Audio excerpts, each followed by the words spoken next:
Nous bénissons Dieu pour sa bonté et sa fidélité. Je crois qu'il a plu à l'Éternel de nous faire encore grâce cet après-midi. Et nous recevons ce soir un homme de Dieu formidable et à qui Dieu a donné un message formidable pour, non seulement pour cette nation, mais qui bénit des milliers de personnes. Alors c'était par surprise que nous sommes connectés cet après-midi. Ce que nous avons apprécié, c'est sa promptitude et sa façon d'apprécier et puis d'être avec nous. Dieu vous bénisse, Papa Michel. Merci beaucoup. C'est un plaisir d'être avec vous sur notre plateau de Worship Moment. Merci. Alors je crois qu'il y a une pensée qui est en train de monter dans mon cœur. Et je crois qu'ensemble avec vous, on va ouvrir le ciel et l'Éternel sera d'accord avec vous. Alors j'aimerais que toi qui es chez toi à la maison, d'ouvrir le psaume 70. J'aimerais lire et ensemble nous allons parler à Dieu par la chanson. Écoutez ce que dit le psalmiste. Ô Dieu, hâte-toi de me délivrer. Éternel, hâte-toi de me secourir. Qu'il soit honteux et confus ceux qui en veulent à ma vie. Qu'il recule et rougisse ceux qui désirent ma perte. Qu'ils retournent en arrière par les faits de leur honte. Ceux qui disent ha ha ha ha. Que tous ceux qui te cherchent soient dans l'allégresse et se réjouissent en toi. Que ceux qui aiment ton salut disent sans cesse, exalté soit Dieu. Moi je suis pauvre et indigent. Ô Dieu, hâte-toi en ma faveur. Tu es mon aide et mon libérateur. Éternel, ne tarde pas. Et cet après-midi, Dieu va ôter la honte de quelqu'un et Dieu te donnera un autre nom. Et vous savez, l'Éternel est un Dieu des faibles, je l'ai toujours dit. C'est un Dieu qui a toujours sa main ouverte pour aider des personnes qui sont rejetées. Et c'est la seule personne qui peut ôter la honte jusqu'à la racine. Dieu ne se limite pas qu'en ôtant la honte sur des choses que les gens peuvent voir, même sur des choses que les gens ne peuvent pas voir. Lorsqu'il se décide de travailler dans la vie de quelqu'un, il ne vient pas simplement pour penser des blessures, il vient pour guérir et finir des blessures. Il y a quelqu'un qui est blessé, il y a quelqu'un qui se retrouve être perdu, marginalisé, rejeté par les hommes, parce qu'il y a X ou Y chose. Je t'assure, ce soir, l'Éternel s'est décidé de venir ôter la honte qui te caractérisait.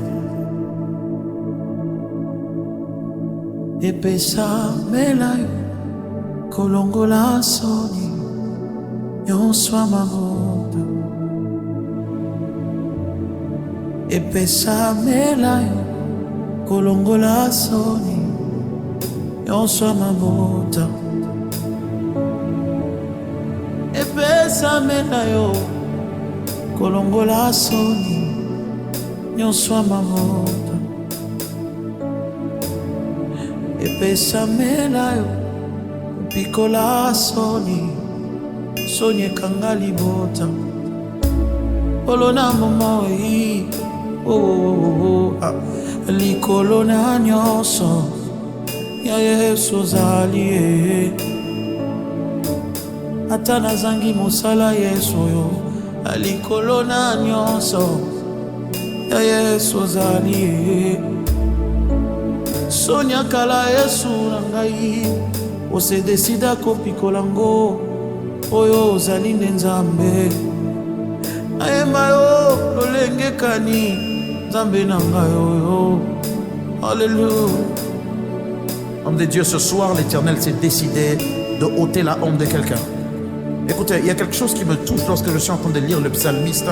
Lorsqu'il est en train de parler, et je suis en train de ressentir la peine qu'avait cet homme qui était en train d'écrire ce psaume, la peine qu'il ressentait. Alors j'aimerais que tu puisses un peu survoler là-dessus.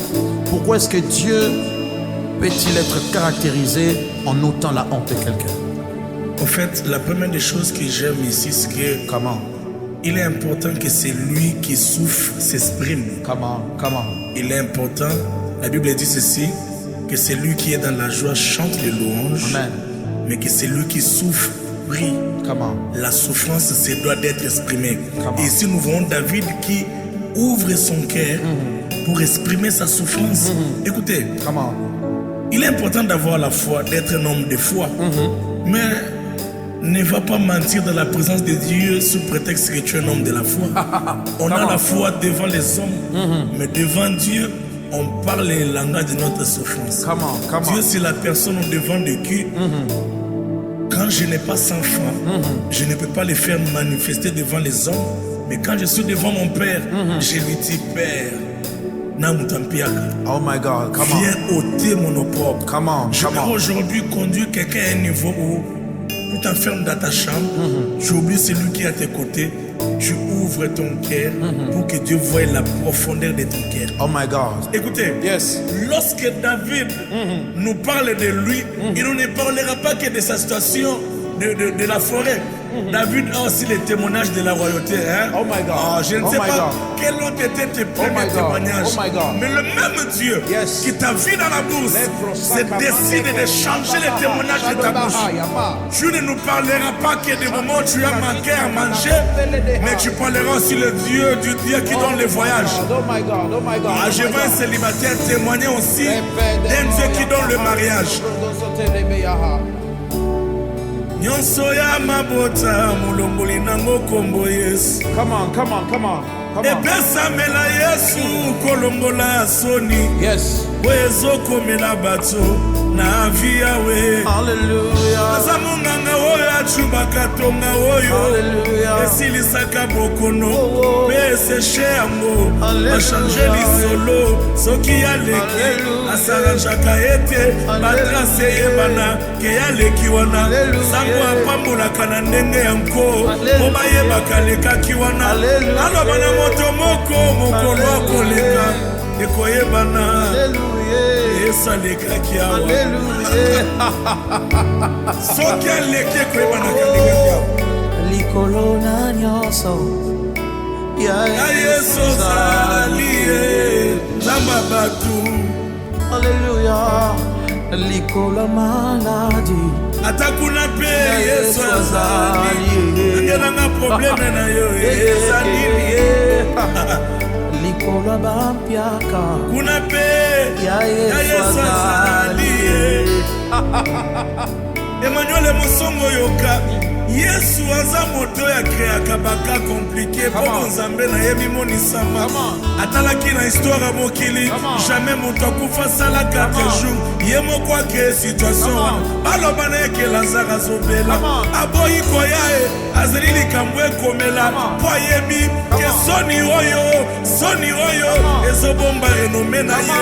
Je veux dire à quelqu'un que Dagon te cache la renommée du Christ. La Bible me dit que sa renommée s'est accrue à cause. Il faut qu'il y ait des causes. Oh my God. Tu es la bonne cause. Il faut qu'il y ait de causes. Il faut qu'il y ait des causes. Alléluia. Sans cause, il n'y a rien. Non, il ne vient pas sans cause. Oh my God.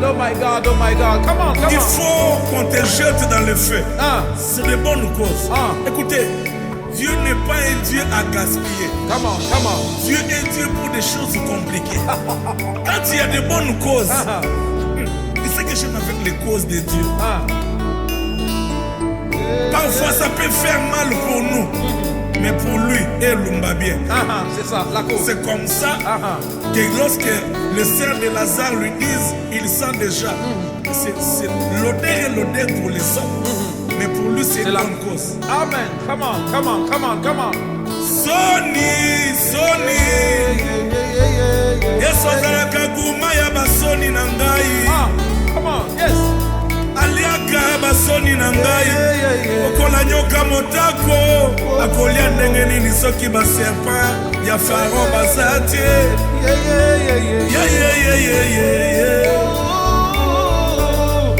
likolo na nyonso ya Yesu ozali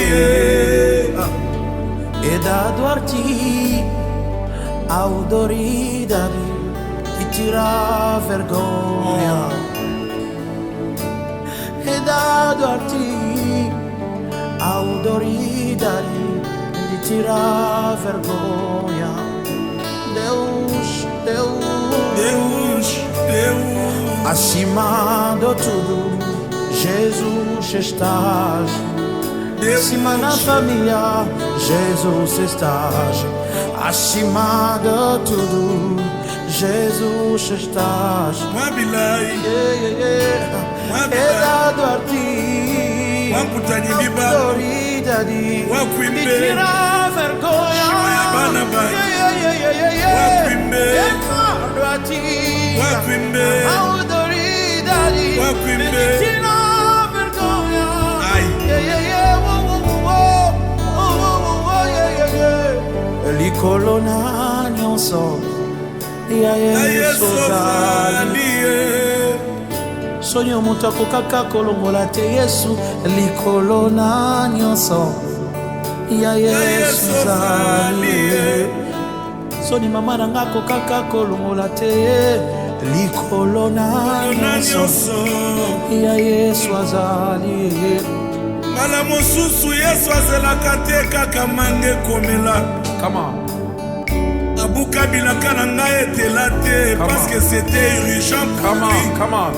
Nabondela soki Nzambe aprevoyaka asala bolamu na 2028 a ceinture urgence arakursir temps po asala yo bolamu aya na ngai o likolo na nyonso ya Yesu ozali.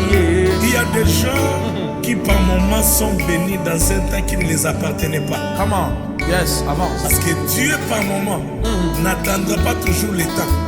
Il peut créer le temps pour une personne. Oh my God, oh my God, oh my God. Je peux pour que Dieu raccourcisse le temps, qu'il t'introduise dans un temps qui ne t'appartenait pas. Yes.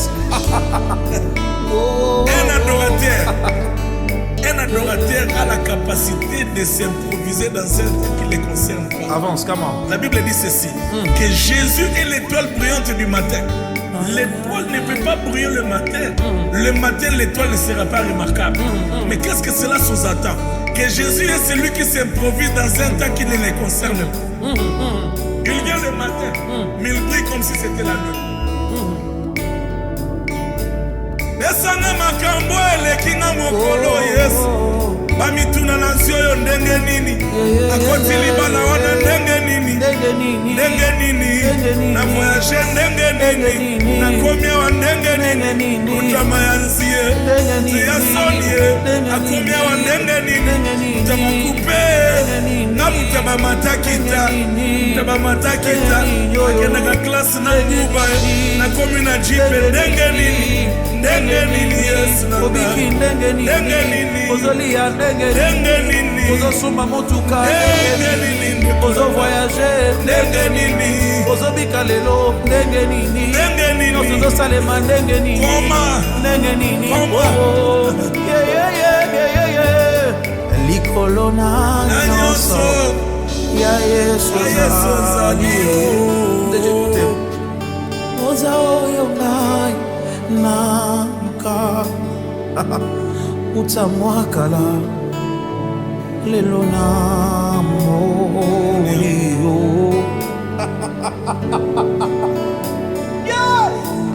Shalaramananande mbola mosale lingai Etingai na yebanzembo. Unaloba bo Yesu mbola mosaleli ya monde mutu etingai na yebanzembo. Likolo na nyonso ya Yesu ozali.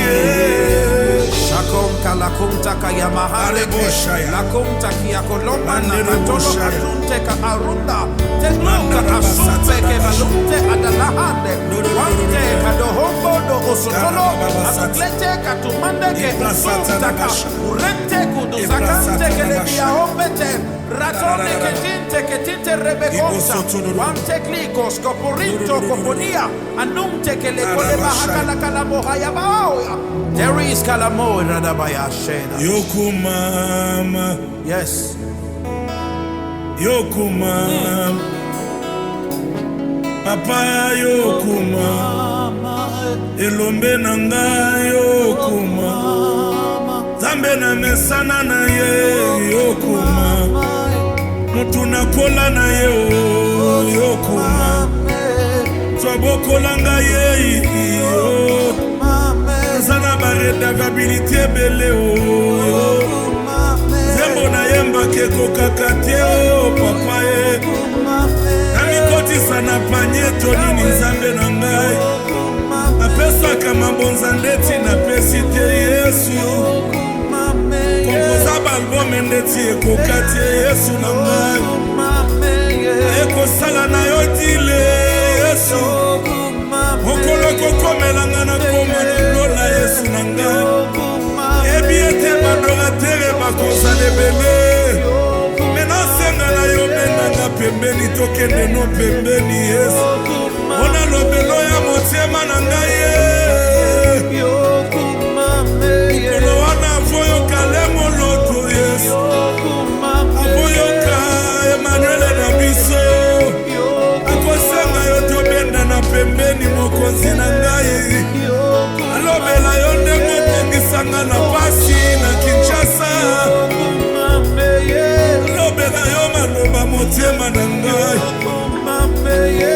yokumama papa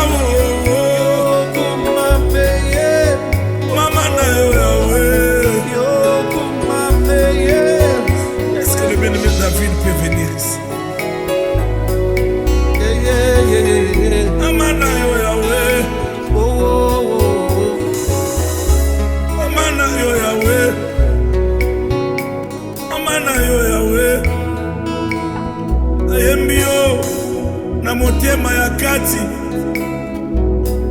Mama na yo yawe, David bimisa maloba na motema. Mama Yesu na ngai awa tozoloba motema na ngai peli moto na kati yesu aza kokobomba te bolamu osalelanga na motema na ndenge yesu ango baboti na ngai bazalaki na maladi ye yesu na ngai kotana ndako kobelela yo ya kobikisa maladi yesu na ngai obokile bwakisanga nzambe na bomoi papapana yo yaka osimanga na loboko yebisanga ya mona na linga yo we nana yo mission we zamba bakenda atikaka mutu aza na mission te akende mobimbo zambela ngai ye natikela yo motema na ngai nzambe na bomo benganga na bolenge nyonso yesu babela yo nyonso napimela oleko te yesu na ngai kumama nanu yesu nzembo na ngai akokawukaka te nakoyemba yo ti mokolo kozonga yesu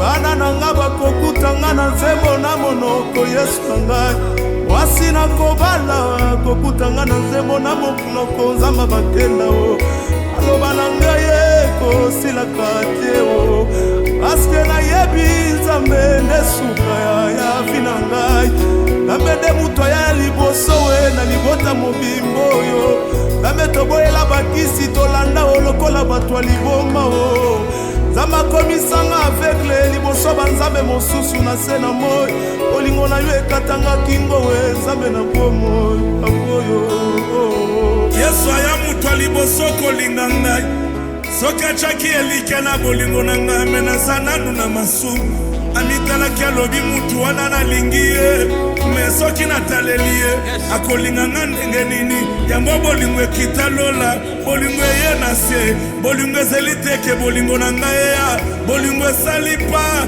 bolingo emikufela o azela teke na botama mpo nazala temwa makambo asali akufela ngai na ideke ntango nakoya nakozwa information ya liwana ye mpe nakolinga ye nde makambo ezosalama nalinga moto namona te o nalinga moto namona te o nalinga moto namona te o nalinga moto namona te o namona te o nalinga moto namona te o landa moto na nalinga yesu namona te o kaka na kondima nalinga yesu namona te o kaka na kondima nalanda yesu namona te o kaka na kondima naluka yesu namona te o haleluya haleluya haleluya yeah yeah yeah yeah yeah o tika na chongolo yesu tikana matiso yelele Awe tikana yemayo Yesu yo tikana matiso Yesu yo Mokonti nazomona yo Yesu na miso nanga ya kondima Jehova ata na miso ya bomoto nalinga yo namona yo te nalinga yo kaka Yesu. Come on, men of God, come on. Tunamona teme nalinga wo koleka baboti na nganza tunamona teme nalinga wo koleka mwasi na kobala Yesu botama ba presenta biso e bakisi libota metobo ya simba o haleluya batu tomona tolinga yo ete o me yo mutu tomona teme tolinga yo akoza information Yesu na ngai oya osukola libota mobimbo Yesu bisika maladi ezalaki oya o Yesu wanyime we kusukula bantu bafuni manyano pambidi Yesu osha bantu abumai chakana nyanda wani zambi mwango do bantu Yesu wani bwanga buntu mulenga ni bwana bwana zama bakena tunakolando tisuka bina tayoyo na kuyebisa bana na ngai kena kola na zambe na kukufa na kolanda yeo okufana Yesu luketu na ngai na mutu na mona teo yes baboko langa na mutu na mona teo mutu yo mona teo baboko langa na mutu na mona teo mutu yo mona teo anyaleza la kyo komelanga na vie haleluya nazo vivre na bila karate ya Nzambe haleluya come on lakanga lipa pesa te me bolingwe matao mataka alakanga nyoso apesa te me bolingwe matao haleluya linga yete po pesa na linga ye po na yebi keyende mokolo ngai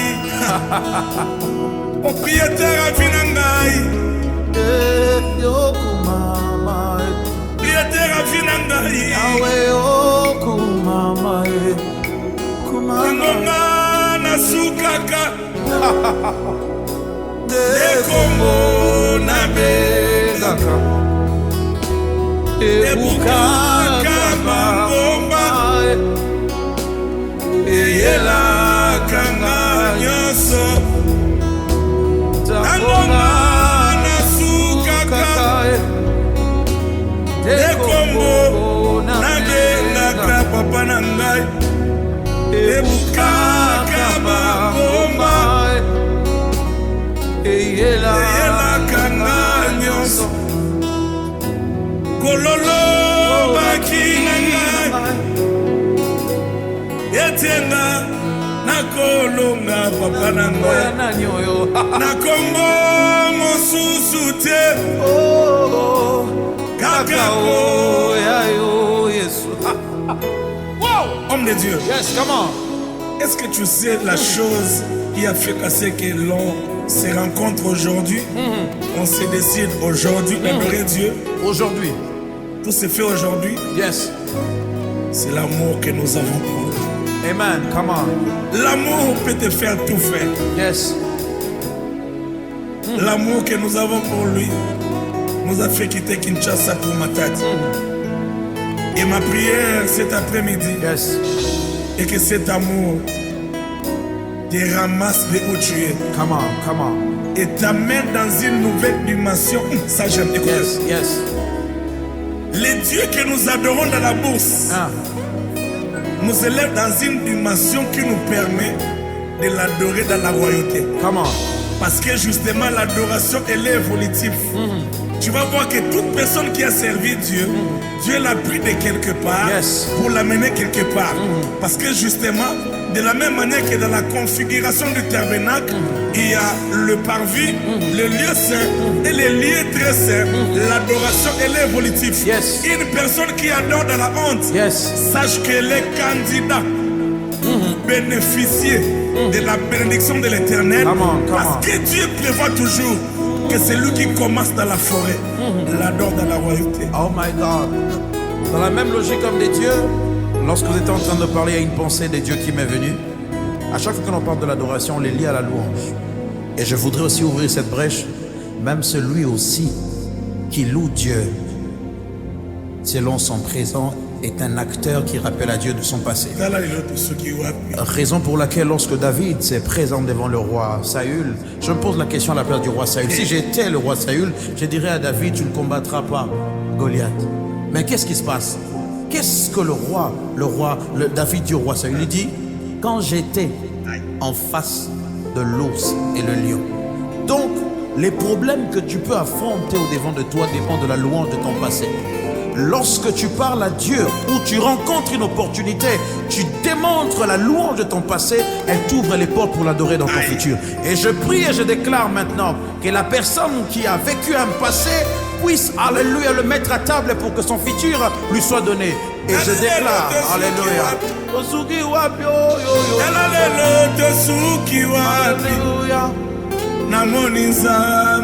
Homme de Dieu, je sens ceci. Oyebinga Yesu na yebi o yaya na ngai ngana oyeba na pie na mozindo. Moi je sens ceci. Na lukanzambe. Yes. Tala lelo tosuki wapi. Tala lelo tosuki wapi. Na moni nzambe. Emmanuel na Lukazambe. Tala lelo tosuki wapi. Tala lelo tosuki wapi. Na moni nzambe. Mobokoli na ngai. Mais non. Kelasi na ngai o. Tiozomo na ngawa silisi na nuko ekola te. Salana na Yesu. Masolo na ngai oelongo tanga poki betela ngondani yaya nalingi tomi. Emmanuel na Lukanzambe. Tala lelo tosuki wapi. Tala lelo tosuki wapi. Namoni nzambe. Ça me pousse à dire ceci. Eza posa ya motema nanga nde nasopie. Nde nasopie liboso na yo Yawe Yesu ya motuya. Kozala se na makolo na yoe. Nasembo yokumba naye na mozindo na yo. Papa oye o olongolanga soni. Papa oye o kosalanga bolamu. Papa oye na moment favorable. Yazala makambo mosusu na vie. Esengaka kaka papa yao. Naza lokola mwana navani nzala mukolo mobimba. Papa bimaki yo elike ekomi kosila okoma ba 19h. Namoni lilingi moko ezoya namilobedeske eza papa. Metango na opusana natali na maboko asimbi chasse. Akomo milobele mbala mosusu mikate eza na kati. Mbala mosusu kwanga ezali. Mbala mosusu dendweye. Akomi tango namoni eza dendo na kati. Nagangi papa ye nzale silio. Nagangi papa ye nzale silio. Nale silio. Mona motema naina komona. Bola mwanzambe naina zosimba loboko naye naina zoyemba wowo. Bola mwanzambe naina kosimba Papa Michel loboko naye. Père éternel, nous bénissons ces moments. Que ces temps d'adoration porte vie dans la vie de quiconque nous suivra. Quelqu'un nous suivra lundi sera béni. Il nous suivra mardi sera béni. Il nous suivra encore mercredi, il sera béni. Il reviendra jeudi, il sera béni. Il reviendra vendredi, il sera béni. Nous prions pour que ce temps d'adoration installe le shalom de Dieu dans nos maisons. Je prie pour des foyers qui ont des problèmes. Il n'y a plus d'attente entre papa et maman. À cause de cette atmosphère, que l'amour revienne, que l'harmonie revienne, que l'unité rentre dans des maisons, dans des foyers. Merci pour cet esprit d'amour qui entre sans autorisation dans des couples, dans des familles. Dans le nom de Jésus, nous te bénissons, Dieu. Merci. C'était un moment précieux, un moment de gratitude, un moment de grâce. On a reçu un homme de Dieu formidable. Et je crois que le Seigneur a un mot pour quelqu'un. Homme de Dieu, j'aimerais que vous puissiez prier pour cette personne qui n'a jamais reçu le Christ. Que vous puissiez faire cette prière où vous allez l'attirer dans la présence de Dieu. Peut-être il se dit, j'ai fait telle chose, les gens m'ont rejeté. Est-ce que Dieu m'aime encore? Est-ce que je peux encore revenir à la maison de Dieu? Il y a aussi d'autres qui ont rétrogradé. Il y a d'autres qui veulent entrer dans la maison de Dieu. Alors faites cet appel au salut pour cette âme qui nous suit. Je veux dire à quelqu'un qui se peut que tu aies tout, mais l'absence de Jésus annule les tout que tu peux posséder. Come on, yes.